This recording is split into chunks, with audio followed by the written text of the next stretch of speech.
Hello, everyone, and thank you for joining the session. I have about 10:17, but I think with new technology, folks will be joining us. So if I could just ask for maybe one more minute of grace before we get the presentation started, we'll go ahead and start the session.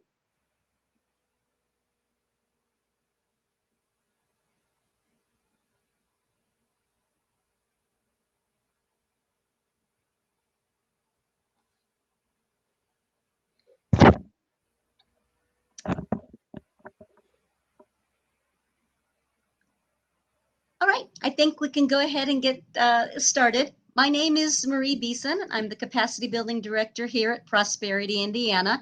Thank you for joining the Assessing and Advancing Equity in Organizational Practice. We're really excited about this presentation and are excited that you could join us.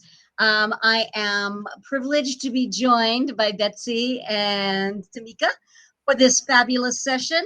I will encourage you to ask questions during the presentation by using the Q&A feature or communicate with us and or your colleagues via the chat feature. We do want this to be interactive, so feel free to use the chat feature or the Q&A feature to ask questions or connect. The session is being recorded and the materials will be posted on the PI website. So please watch for that email with access to both the slide deck when granted permission, as well as the recording. The speaker bios are in the program book. So presenters, the session is being recorded. We are good to go. Why don't you go ahead and take it away? Thank you, Marie. Okay, I'm going to share my screen here and make sure everyone can see slides.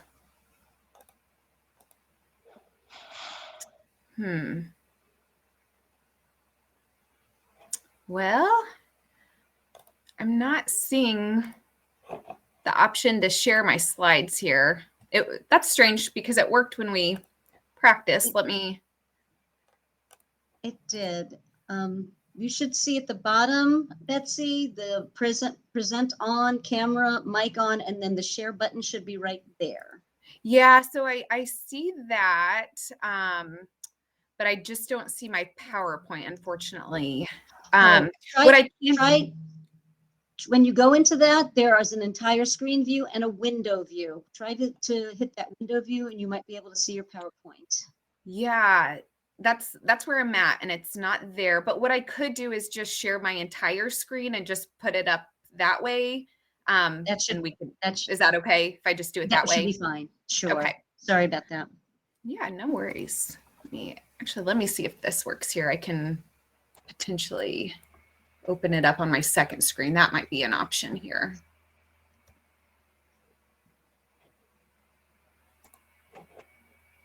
And once again, thank you, participants, for your grace. As much as we practiced. There we go. Yes. That's okay. You're able to see it in presenter mode here? Yes. Yeah. Okay. Excellent. Thank you, Marie.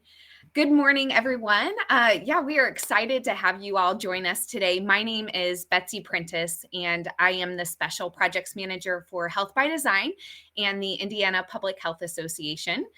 Today, I'm joined by Kim Irwin, who serves as the Executive Director of Health by Design and the Administrator of IPHA. I'm also joined by my wonderful colleague and co-presenter, Tamika Jones, who serves as the Primary Prevention Program Specialist for the Indiana Coalition Against Domestic Violence. So to kick us off today, Tamika is going to say a quick hello and ask a question so that we can just get a pulse of who is in the room today. So Tamika, I'll turn it over to you. Hi, everyone.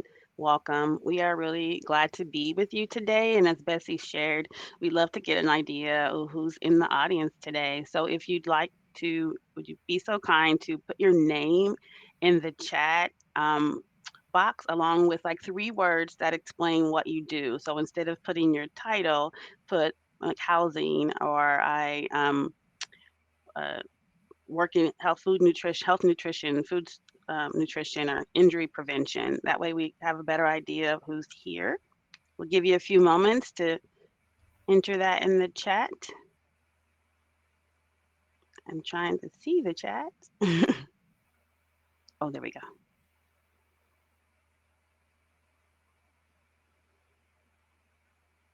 right, it's moving quickly. Thank you. We see a financial, coach, education, employment, community builder, grant maker, advocate, oh,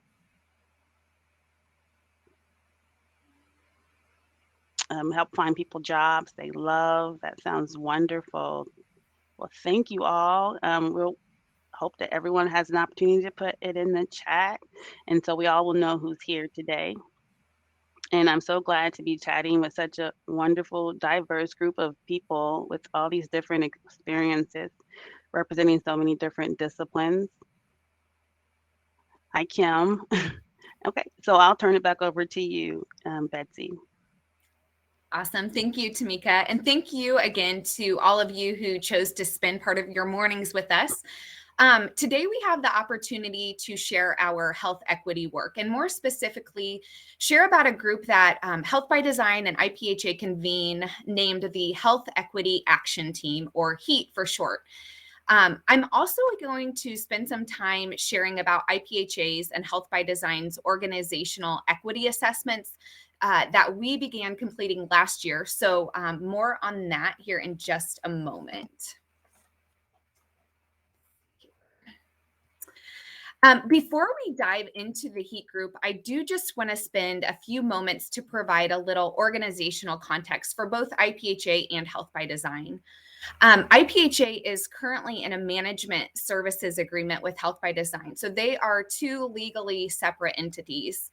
But IPHA's day-to-day operations are managed by Health by Design staff. Each organization has its own board of directors, and leadership within both IPHA and Health by Design has been very intentional about building health equity into their strategic plans. For example, IPHA's mission statement is that IPHA would build capacity among public health professionals and partners to achieve health equity and well-being for all across the state of Indiana. Health by Design's recent strategic plan update includes a health equity goal, and that is that we would embed health equity in Health by Design's systems and practices and policies and activities. And we've come up with several strategies to accomplish this goal, including things like prioritizing and aligning resources such as funding, leadership, staffing, professional development to advance health equity. Also to host and participate in health equity and anti-racism educational and training opportunities. We want to challenge and support partners in putting health equity efforts into action, and then actively dismantle white supremacy culture within Health by Design. So along with highlighting those pieces of the strategic plan, and just really for more orientation, I do just want to point out that we often say that Health by Design and IPHA's work is anchored upstream. So some of you may have recently heard about or even participated in our upstream workshop series, which really explored kind of the what and the why and the where and the how and the who of addressing complex systems change as we strive to work together to achieve healthy, equitable, thriving communities. And so while we acknowledge the importance of downstream programmatic work, we absolutely need physicians providing direct clinical care, right? But we like to say that these strategies are not sufficient in sustaining healthy communities long term. And so we do focus most of our efforts upstream on policies and systems and funding. And of course, health equity, achieving equitable health outcomes regardless of age or race or gender or sexual orientation, is the motivation behind that work. And so I did just want to provide that context before we dove into our health equity action team. So Tamika, I'll turn it over to you to share more about that group. Great. Thank you, Betsy. Health Equity Action Team was initially convened in 2018 by the Health by Design. When we talk about HEAT with potential partners, we share that we are a collaborative group of community members and partners representing numerous organizations throughout Indiana. We're working to build awareness, understanding, and the capacity and ability to address health equity.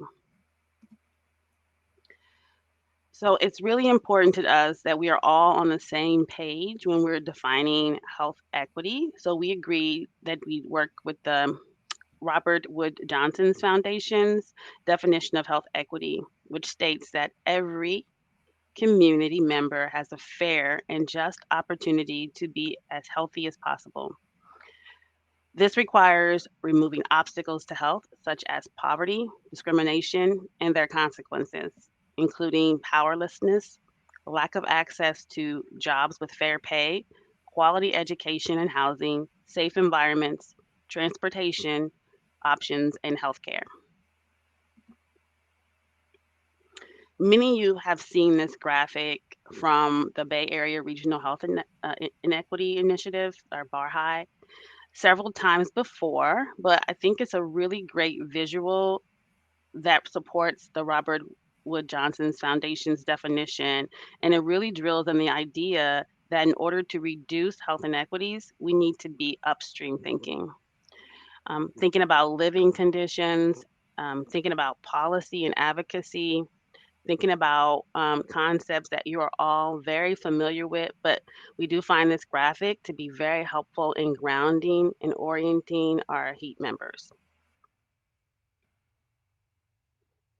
Speaking of our members, we have just north of 100 individuals registered for HEAT. Though not all are able to attend our meetings every month, those individuals represent various organizations across the state. Folks from our local health departments and community organizations like the YMCA. We have representation from various universities across the state, hospital systems, and other associations. Really a wide range of backgrounds and disciplines. And for example, I work at the Indiana Coalition Against Domestic Violence.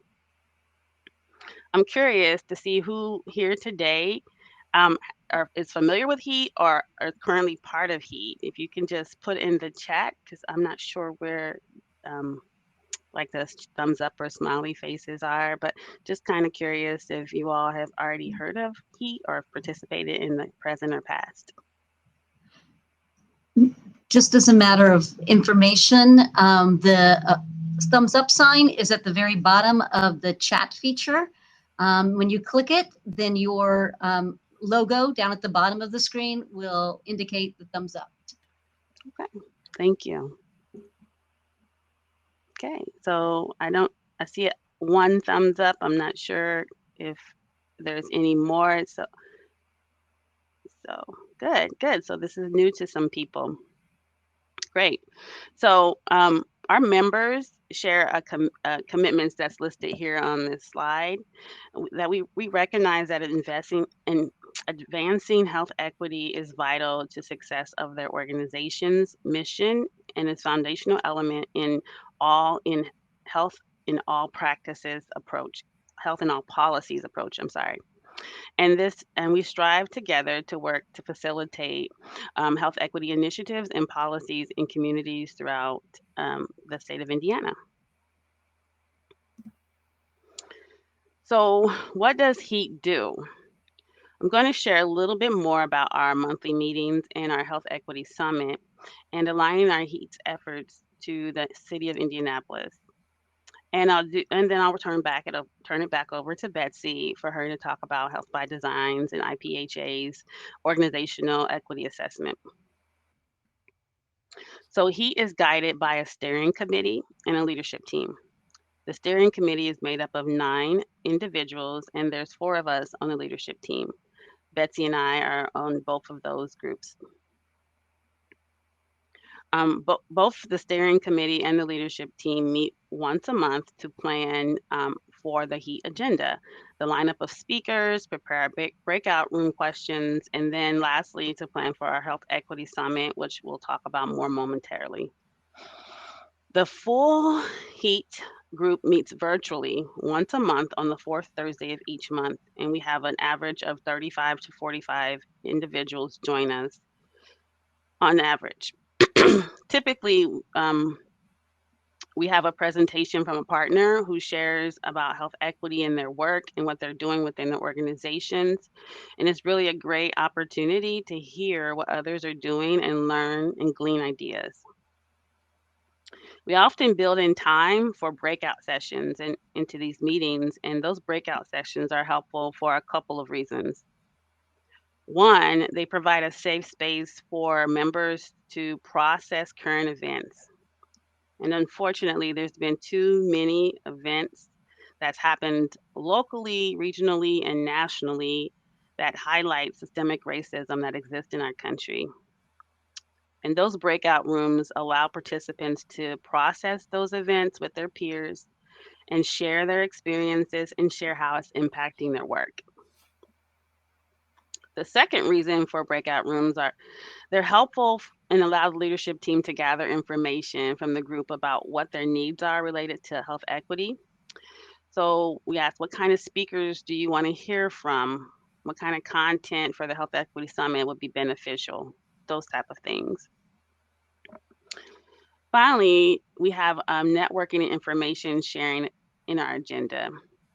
It's built into our agenda so that partners have an event coming up or their training they want to share, they're allowed the space for that. I also want to mention that we communicate with our HEAP members outside of our standing meetings. We have a box folder where we upload relevant information related to our meetings. For example, presentation slides. We also have created a Google group where folks can use it to make postings for potential trainings or events and other health related activities and information that is happening across the state. We also found it helpful to create a tool for we found this to be a very helpful tool to communicate amongst members.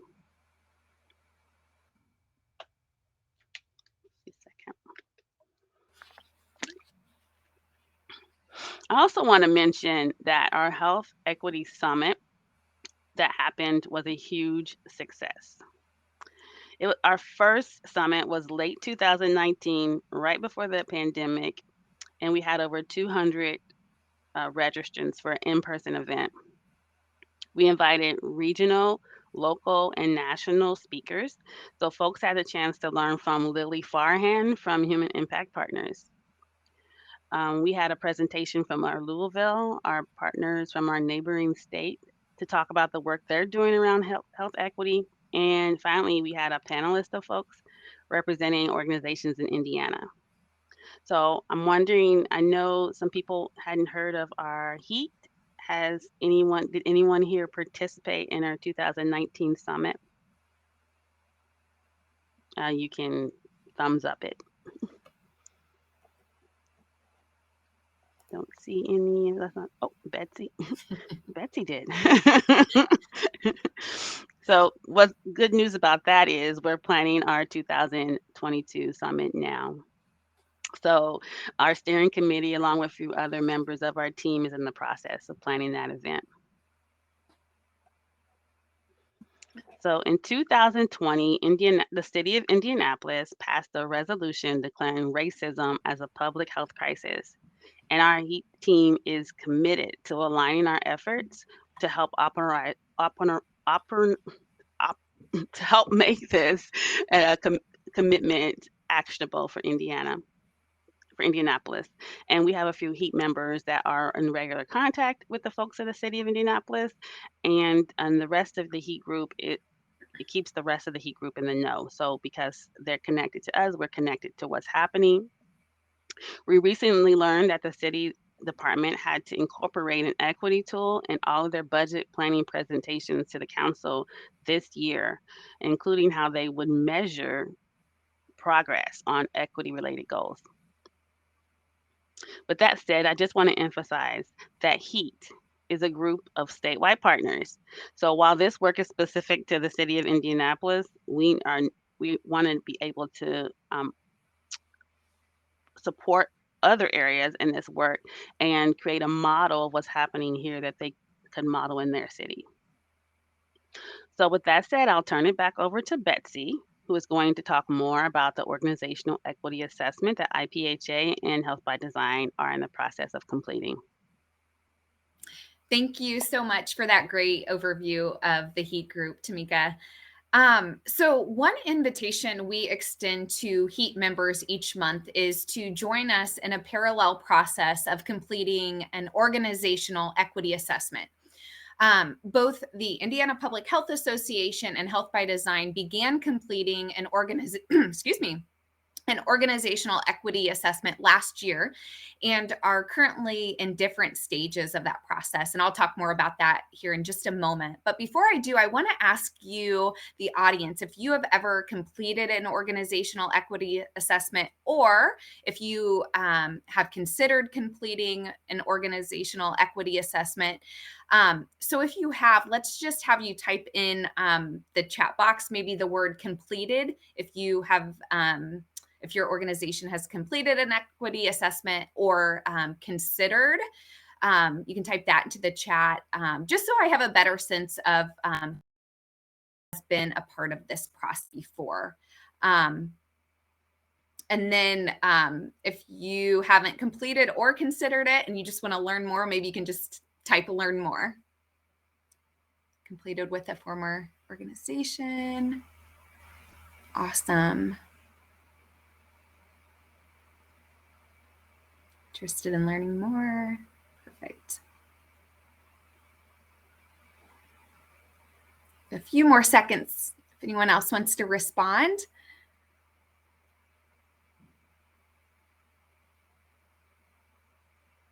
Okay, excellent. Well, I'm happy to share more. I do want to note a couple of things here before I begin diving into the process. And the first thing is that there are a ton of existing tools to help organizations complete an internal equity assessment, hundreds maybe.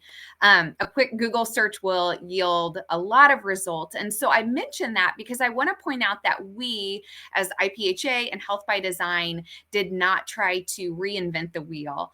I'll talk about on in a later. I wanted to mention that to my knowledge, there's not kind of a one size fits all equity assessment tool. We were very intentional about choosing or curating existing tools to meet the needs of our organization. And so I also want to mention that at the time we began completing the assessments, we had limited funding. So we did not have any dedicated dollars to do this work. And so this process was led by volunteer board members of both organizations. I am aware of other organizations that have allocated funds towards hiring a consultant that stewards the organization through the process, but we were unable to hire anyone. And I mention that because I want to encourage and challenge you all to consider completing your own organizational equity assessment, even without dedicated funding, if you have the internal capacity to do so. Before I get into the nuts and bolts of completing an equity assessment, I think it's really important to talk about the purpose of an organizational equity assessment. So why should different groups consider completing an internal assessment, especially when assessing and taking steps towards equity, diversity, and inclusion can be uncomfortable and challenging for any nonprofit or organization. And I really appreciate this quote from this EDI toolkit from the American Public Health Association that explains that many of the societal problems nonprofit organizations focus on, health disparities, poverty, housing, and quality education, have deep-rooted origins in systemic and structural racism. So nonprofits have a responsibility and often a passionate commitment to fight racism, and just be models of racial equity and justice. And so completing an organizational equity assessment is a really great first step for any organization ready to implement EDI practices. The organization can assess their current practices and find resources to ensure continued growth in diversity and equity. And so I do want to mention that EDI work is an ongoing journey, right? So a committed organization must frequently revisit. And so completing an assessment is a part of that journey, but there, of course, is more work to do beyond the assessment. Okay, so as I mentioned, both IPHA and Health by Design began completing organizational assessments last year, but we use different tools for each organization because each organization has a different structure and audience and needs, although there certainly is some overlap. I'll start by sharing a little more about IPHA's process. IPHA is the state affiliate to the American Public Health Association, and we were lucky in that APHA designed a toolkit that was specifically geared towards nonprofit organizations with a volunteer board and a staff of less than 3. So this toolkit was a perfect fit, both because of the source and because of the design of the resource. Before we dove into the assessments, the IPHA board spent some time reflecting on what community means to IPHA and who makes up the community that IPHA serves. I'll share more about that on the next slide. The board then completed the assessments, and I'll offer more specifics here momentarily. And then the final step in the process is to begin implementing some best practices and to address gaps that we discovered through the assessment. So as I mentioned, the IPHA board spent some time thinking about the IPHA community. This was a practice that was suggested in the toolkit. And the reason it was suggested that we do this is because naming community at the start helped IPHA to accurately assess EDI using definitions specific to our organization and the community that we serve. So board members decided that our community was made up of public health professionals, both statewide partners and members, but ultimately our work serves and influences all Hoosiers.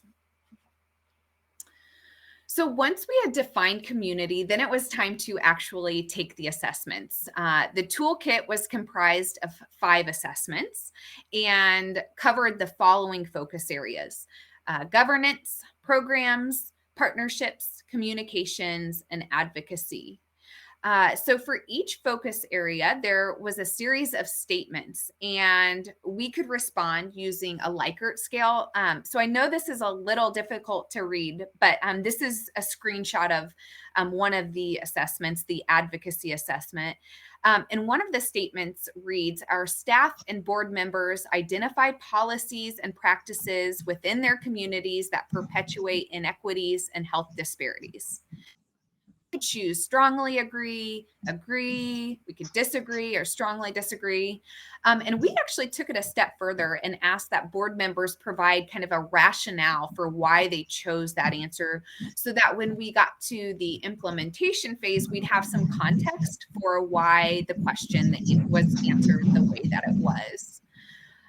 In terms of process, we had a subset of board members break into teams of 2 or 3 individuals and assigned each pair an assessment. So once all 5 assessments were completed, we had a meeting with all of the board members involved in completing the assessments, and then did a little wordsmithing of the rationales to get our answers to a place where we could take back to the entire board for approval. So once that was complete, we shared the responses with the entire board, who signed off on the responses to indicate that they were in agreement with how the statements were answered. Let's say just another point of information. If the participants are just seeing a small version of the slides in their screen, there is an expansion button at the top right of the slide deck that will put you in full screen mode. So you'll be able to read the slides just a little bit better.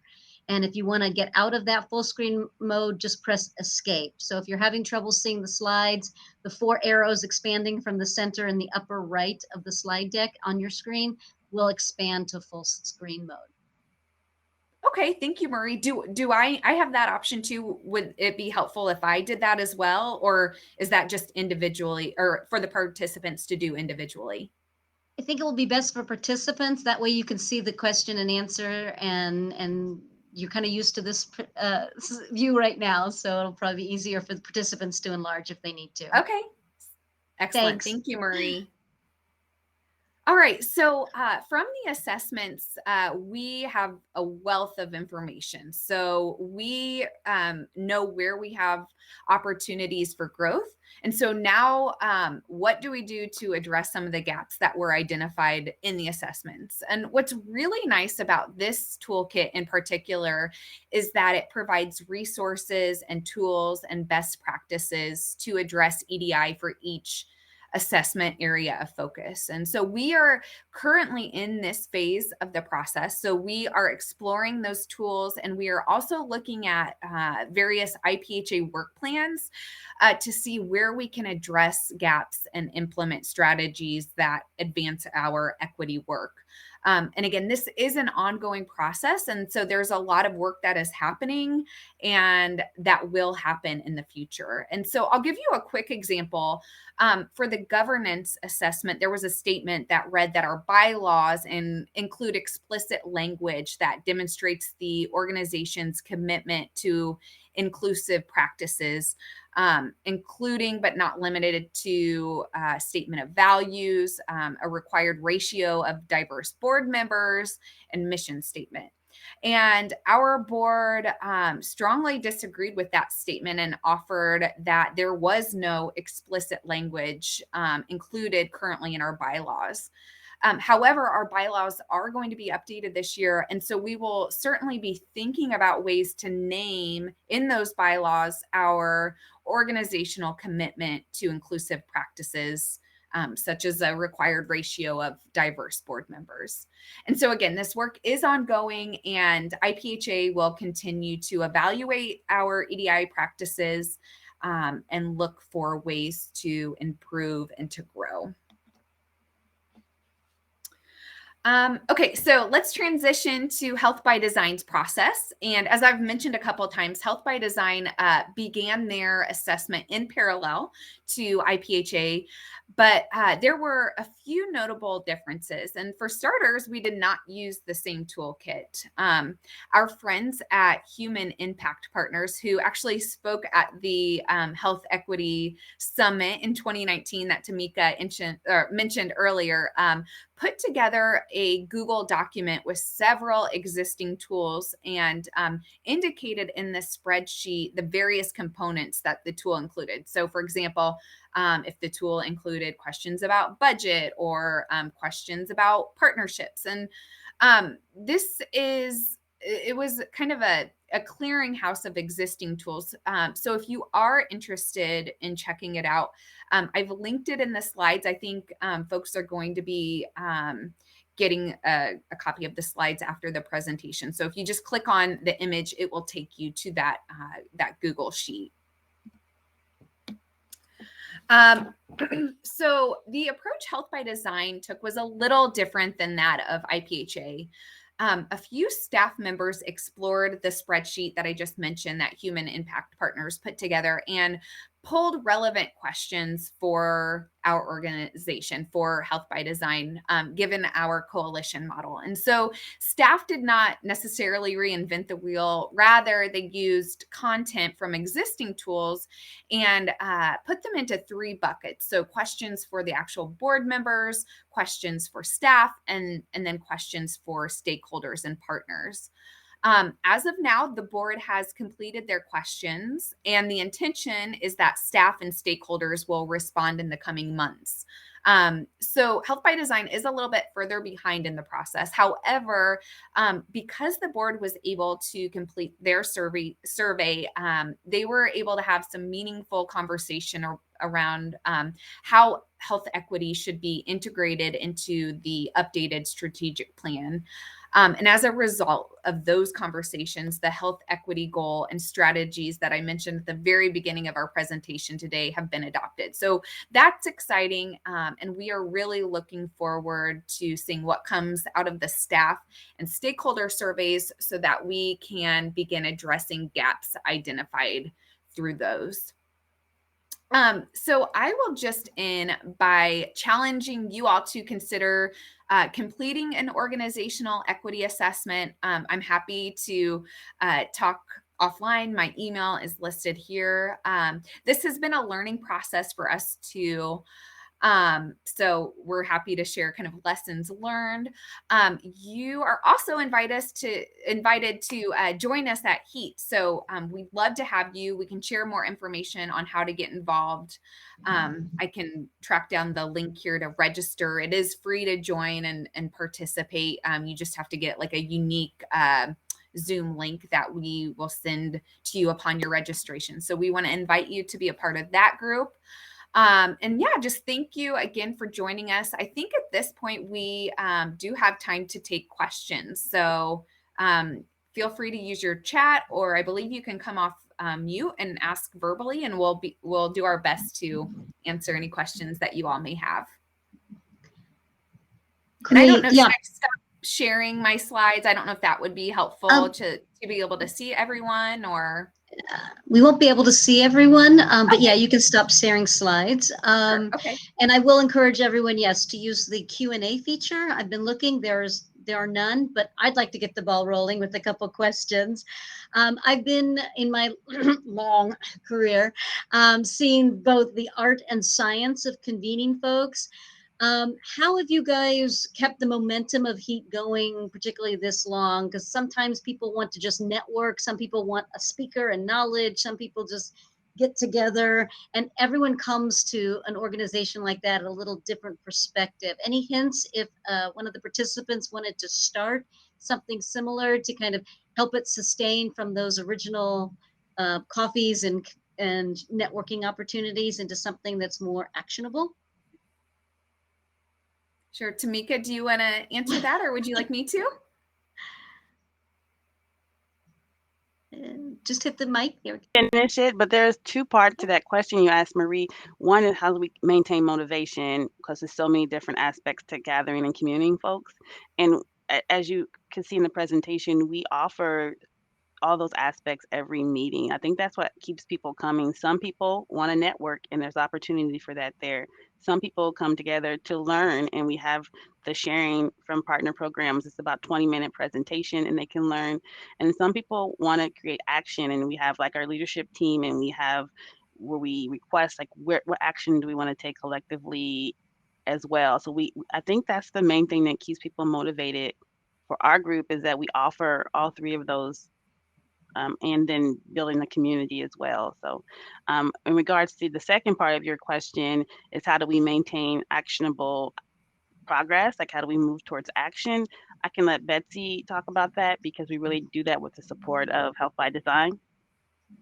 Yeah. So I'm just thinking about really kind of starting within, right? So as I mentioned in the presentation, both Health by Design and IPHA have an organizational commitment. So we are committed to this work. We are going to continue to convene this group. And so the makeup of who joins us each month looks different. And so it's, it is the same day and time every month. We have not changed that since the beginning, and it works out for some folks to join, once or twice a year, and then others are able to come monthly. And so I just think that consistency is really important, that organizational commitment.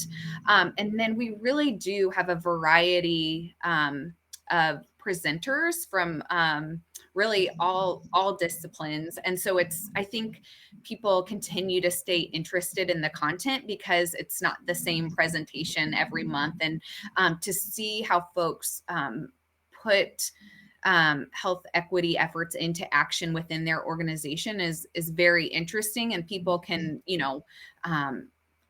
like Tamika mentioned, you can glean different pieces of information from each presenter. And so I think that's what kind of keeps the meeting interesting, and it's what keeps people coming back every month. And lastly, I just want to say, having that clear definition of how we're working towards accomplishing health equity really keeps people focused. And the meetings, although they're varied, and it's all different disciplines, we all are looking very upstream. And I think that's what keeps the people there, because a lot of people default to the things that are downstream, and to have those conversations that are upstream and have them consistent is an important part of why we are at HEAT. So. Yeah. Well, I will just share, if you haven't been looking at the chat, there are a lot of great links that Kim Irwin placed in the chat feature explaining all this work, particularly upstream work. It's really cutting edge, and I've really enjoyed learning more about them. So kudos to y'all for looking at that perspective and convening folks around this very, very important topic. There is one question in the Q&A for our panelists. Was there any internal pushback regarding the assessment? And if so, how was it handled? That is a great question. And luckily there was not. So Kim, who, thank you so much, Kim, for adding all of the information into the chat. So she serves as both the executive director for Health by Design and the lead administrator for IPHA. And my understanding is that when she brought this idea to the both boards, they were on board, and to my knowledge, we did not have any resistance. I don't know, Kim, if you, not to put you on the spot, but I'm not sure if there's something that I'm not aware of. But can you hear me? Yes. Yes. Okay. Yeah, I'll just jump in really quickly. Again, thank you all for joining us today. What I would say to that is correct, accurate, that we did not have resistance. But again, we'd been convening HEAT. We've been talking about health equity work. We've been doing things for easily, 3 to 5 years for Health by Design in a more focused way. I mean, we had done things before, but not as focused. And then with with IPHA, when we started managing in 2019, it was embedded really there in the beginning and in that strategic plan. So I think the fact that we had a couple of years or more with each group to be like talking about it and doing work and bringing people along, I think is part of that. So I don't know that if it's an organization that hasn't done anything, an assessment, I could absolutely see an assessment being met with resistance. Well, again, I would love to hear some more questions within the chat, but also, and Kim, if you want to stay on, this is probably more of an organizational question. I did hear two things when you were talking about the assessment. One is that you did more of a self-assessment. And sometimes in these uncomfortable conversations, self-assessments can be a bit self-serving. Did you run into any of those issues in doing the assessment? Betsy, do you want to comment at all on that? Why don't you, Kim, and then if I have anything to add, I will. Yeah, I think it's a really important point. I would say from a resource standpoint, we were not in a position to like hire an external consultant and do individual interviews and that kind of thing. I think we, when you balance out what you're trying to do and how you can get it done, like we erred on the side of probably potentially losing some honesty and authenticity because we were doing it in-house and very kind of openly. So I think for sure that's a consideration. But I also think, and Betsy, again, you were in more of the meetings, but I think there was some really robust discussion that was generated through the process. And, again, when you've been having, there's so many factors around board members and board, leadership and that kind of thing. But like when you have people that are already in relationship and working together, like we were able to have, I think, some maybe tougher conversations built in, but I do think that there's value in that sort of external anonymous process too, if it's doable.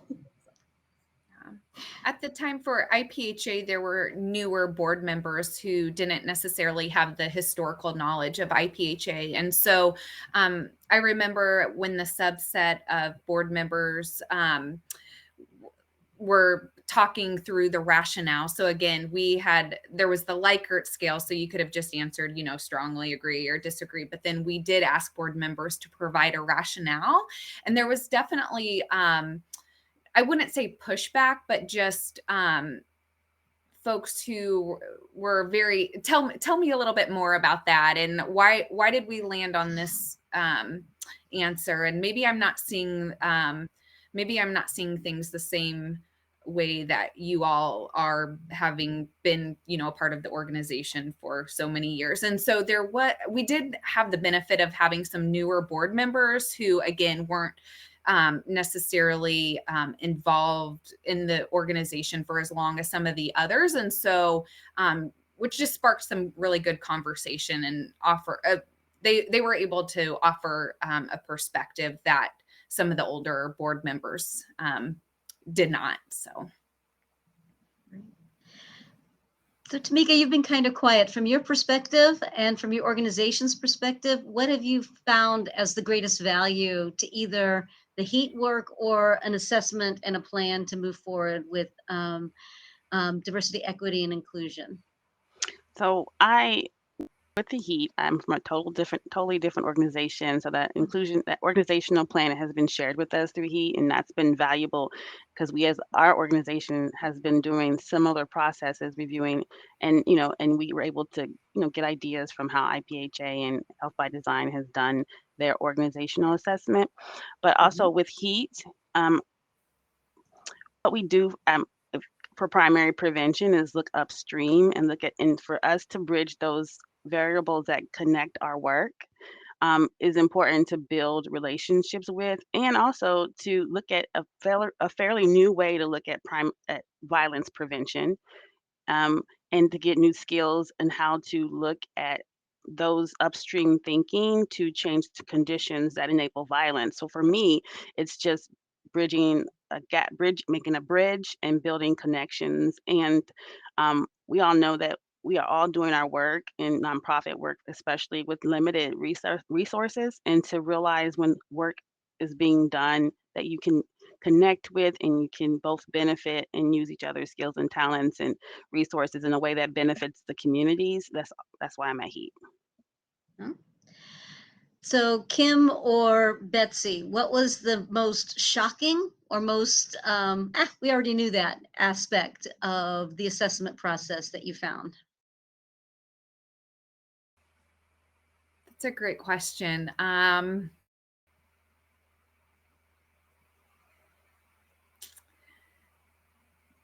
feel like I don't know that I don't know that we were shocked about anything. I think certainly the assessment gets into details that you may just kind of overlook if you're not really looking at your organization, both internally and externally through an equity lens. And so I don't know that we were shocked about anything, but I do appreciate how, now that we've done this assessment, there's just this built-in accountability to start addressing the gaps that we identified through those assessments. So like I mentioned in the presentation, just like looking at our bylaws, we were going to be updating those anyway. And so now that we've done the assessment, it's really going to force us to look at just all of our internal practices in a different light. Kim, do you have any addition? Were you shocked by anything? Yeah, similarly, I don't think that anything was really shocking. I think what I think about, honestly, from a leadership standpoint, as kind of the toughest part is that internal policies and practices and the operationalizing, right? So, we have never taken identifying information off of resumes when we've hired. So what does it mean to put new practices in place? Do we need to do that? Does it make sense to do that? When you're a relatively small organization with small budgets, and then you read about committing, we're not going to hire an equity officer. We're just not in a position to do that. So when you think about what does it mean to commit budgetary resources to advancing equity, that, do you spread that across all of the work? Do you concentrate it in one place? I think it's just how do you do it in practice? Because and Tamika and Betsy have done a great job of talking about this. And I think it's why HEAT is so valuable, or has been valuable for us personally as organizations and broader, but it's gotten quite easy to talk about equity work, I feel right? There's a lot of resources, there's a lot to say. Most organizations are at a point where they're, you know what to say. And it's really important that we're not just saying the right things, right?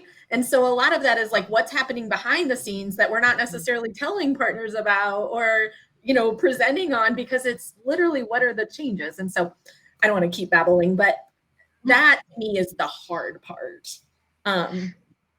Bumping up against our own sort of white supremacy cultural things, nonprofit industrial complex things, and figuring out what to do differently. So that brings up another good question. Again, we have about 6 minutes left in the session, so please feel free to use the Q&A feature because I'd love to hear more questions from the group. But implementation, I've heard a couple different things of talking versus action during your presentation. Let's talk about the assessment a little bit. Was it easy to accomplish? How long did it take you? Did you devote? I know you weren't ready to hire a consultant, but again, if somebody was interested in doing it, can you give just broad strokes of it's at least a year process and it cost us X amount of dollars to make sure it went well?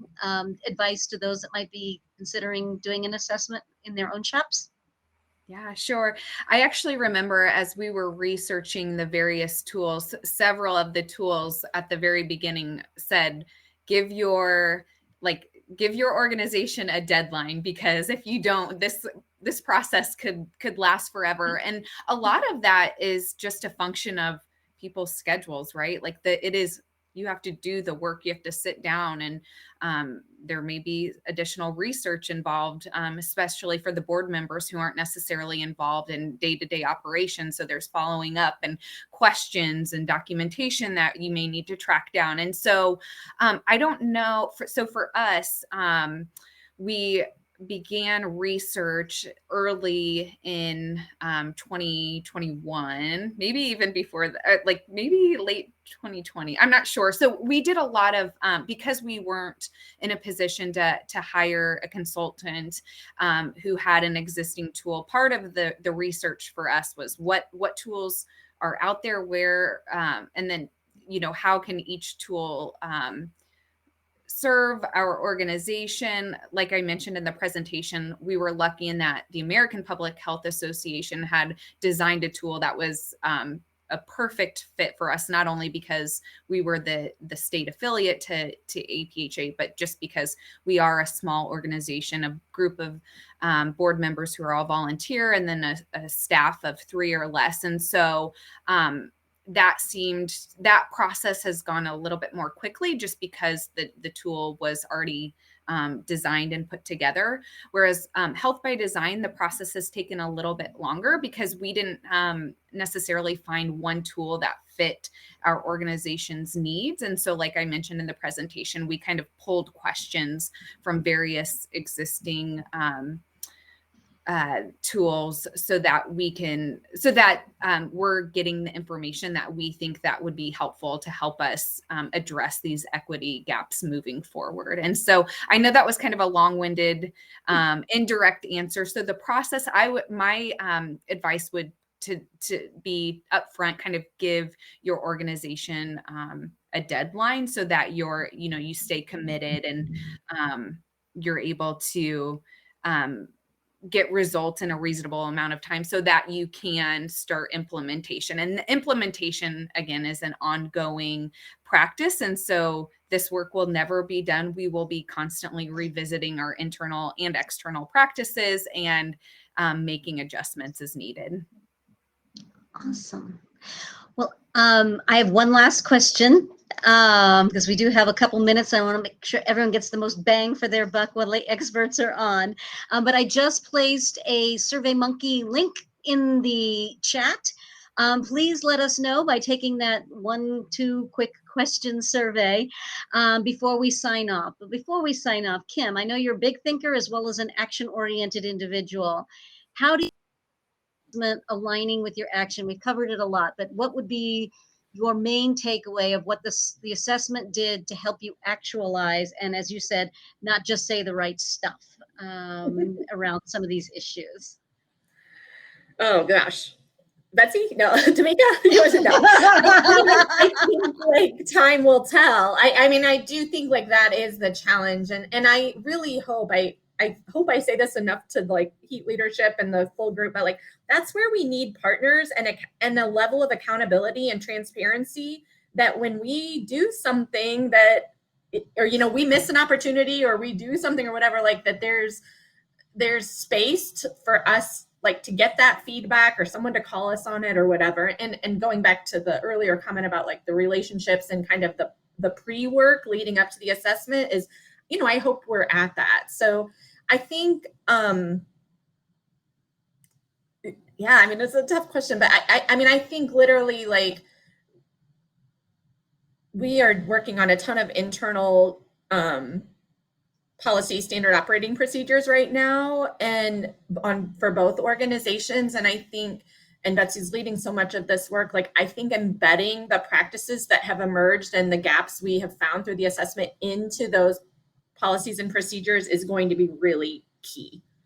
And then doing it. So, I think this was said, I'm sure it was, but like, then you have to go back and assess later, right? Like not just to evaluate how it's gone, but then to figure out where are we now and what do we do next? So, yeah. So let me recap what I heard. HEAT is great because you're mixing up the both knowledge, networking, and kind of change agent roles with it. It's a great virtual platform to share great information, and anyone on this call could join it. The assessment has been life-changing for y'all because it's identified some gaps as well as provided an action plan as well as some challenges to reassess. But it really is both an organizational and an ecosystem paths to really create DEI principles that work and can be embedded in the work and operationalized in the work to not, again, just say what needs or is expected to be said, but actually live it day to day. Did I recap that okay? Beautiful. Is that on the recording? Yes, we will go. Well, I guess I earned my salary today. Again, please take the SurveyMonkey questionnaire. It's very short, one question, two if you want to add some information. We appreciate everyone for joining us today, and a special shout out to our fantastic speakers, and take a good 15-minute break, and we look forward to joining you at your next session, which will start at 11:30. Thanks, everybody. Thanks. Thank you all.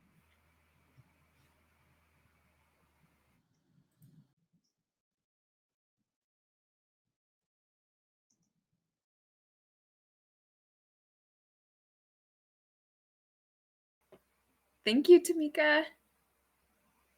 You're on mute.